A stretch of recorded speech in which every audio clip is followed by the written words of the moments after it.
CITU పతాకాన్ని ఆవిష్కరించుకున్నాం. ఈ సందర్భంగా సిఐటియు పట్టణ అధ్యక్షులు కమలాకర్ గారిని పతాకాన్ని ఆవిష్కరించవలసిందిగా కోరుతాము. పాట పాడండి. శ్రమజీవుల హక్కులకై salute order, salute order, salute order. వర్ధిల్లాలి సిఐటియు, వర్ధిల్లాలి ప్రజా పోరాటాలు, వర్ధిల్లాలి కార్మిక పోరాటాలు. దయాల రూపమవుతాము ఓ అమరులారా, మా వీరులారా, ఓ అమరులారా. సిద్ధాంతం వర్గ పోరుతో ముందుకేగిన పొదుగు తీసే సిద్ధాంతం వర్గ పోరుతో ముందుకేగిన కమ్యూనిజముతో వెలుగు పంచిన Marx, Engels, Lenin, Stalin, Mao మీకు ఈ ప్రభుత్వం వచ్చి కూటమి ప్రభుత్వం సంవత్సరం అయింది.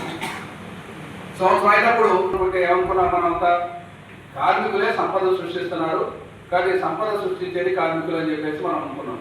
మరి ఈ మాటలు ఎందుకు వచ్చినాయి? ఇప్పుడు అక్కడ మోడీ గారిని చూసుకొని అండ చూసుకొని ఈ మాటలు వస్తున్నాయి.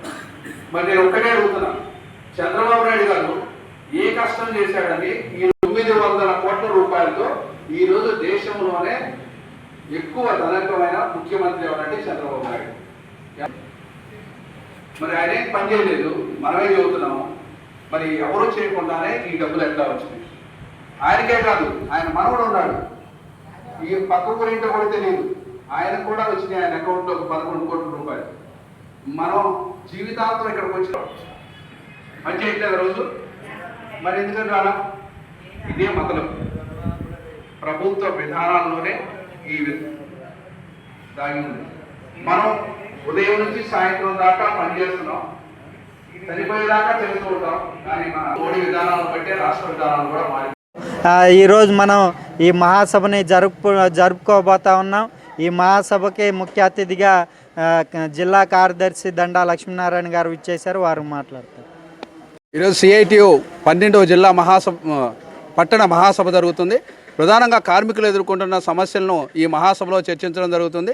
ఈరోజు రాష్ట్రంలో ఉన్న టీడీపీ కూటమి ప్రభుత్వం మేము అధికారంలోకి వస్తే కార్మికుల సమస్యలు పరిష్కరిస్తామని చెప్పేసి ఎన్నికల మేనిఫెస్టోలో హామీలు ఇవ్వడం జరిగింది.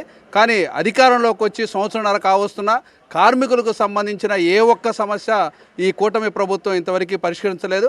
కాబట్టి ఇప్పటికైనా ఒక పక్క చంద్రబాబు నాయుడు గారే అసెంబ్లీ సాక్షిగా నా ఆత్మగౌరవాన్ని వీళ్ళంతా నిలిపారు అని చెప్పేసి, నన్ను గెలిపించి ఓట్లేసి నా ఆత్మగౌరవాన్ని నిలిపారు అని చెప్పేసి చెప్పారు. మరి ఆత్మగౌరవాన్ని నిలిపిన కార్మిక వర్గాన్ని ఈరోజు గంగలో తొక్కే విధంగా కనీసం ఒక్క చట్టం కూడా వీళ్ళకి అనుకూలంగా తేని పరిస్థితి. ఉన్న చట్టాలను కూడా తొలగిస్తూ కార్మికులను ఆధునిక బానిసలుగా మార్చే విధంగా ఈరోజు 8 గంటల పని విధానాన్ని రద్దు చేసి 13 గంటలకు పెంచడం అంటే కార్మికులకు తీవ్ర ద్రోహం చేయడమే. మొదటిసారి రాష్ట్ర విభజన తర్వాత అధికారంలోకి వచ్చినప్పుడు Chandrababu Naidu easy of doing business అన్నాడు, సులభతర వ్యాపారం అన్నాడు. ఇప్పుడు రెండోసారి అధికారంలోకి వచ్చాక వేగతర వ్యాపారం అని చెప్పేసి చెప్తున్నాడు. అంటే ఆయన మాటలు చేతల్లో మొత్తం కూడా కార్మిక వర్గాన్ని దోచుకోవడమే తప్ప వారికి ఎటువంటి ప్రయోజనం చేకూర్చే విధంగా లేదు. ఇలాంటి విధానాలకు వ్యతిరేకంగా కార్మిక వర్గాన్ని సంఘటితం చేయడం కోసం సిఐటియు మహాసభలు జరిపి భవిష్యత్ పోరాటాలకు కార్మిక వర్గాన్ని సిద్ధం చేయడానికి ఈ మహాసభలు జరుగుతున్నాం. కాబట్టి ఇప్పటికీ రాష్ట్రంలో కానీ కేంద్రంలో కానీ కార్మిక వ్యతిరేక విధానాలు వినాలని చెప్పేసి సిఐటియుగా డిమాండ్ చేస్తున్నాం. సిఐటియు అఖిల భారత మహాసభలు ఈ సంవత్సరం డిసెంబర్ చివరి నుంచి జనవరి 4 వరకు జరగబోతూ ఉన్నాయి. ఆ అఖిల భారత మహాసభలకు ముందుగా అన్ని స్థాయిల్లో కూడా రాష్ట్ర స్థాయి, జిల్లా స్థాయి, పట్టణ మండల స్థాయిలో మహాసభలు జరుగుతూ ఉన్నాయి. మంగళగిరిలో దాదాపు 30 కార్మిక సంఘాలు, యూనియన్లు ఉన్నాయి. వాటిలో అన్ని సంఘాలు సమావేశాలు జరిపి నూతనంగా మహాసభలు జరిపి కమిటీలను ఎన్నుకోవడం జరిగింది. వాటి ముగింపుగా మంగళగిరి పట్టణ సిఐటి మహాసభ ఈరోజు జరుగుతూ ఉంది.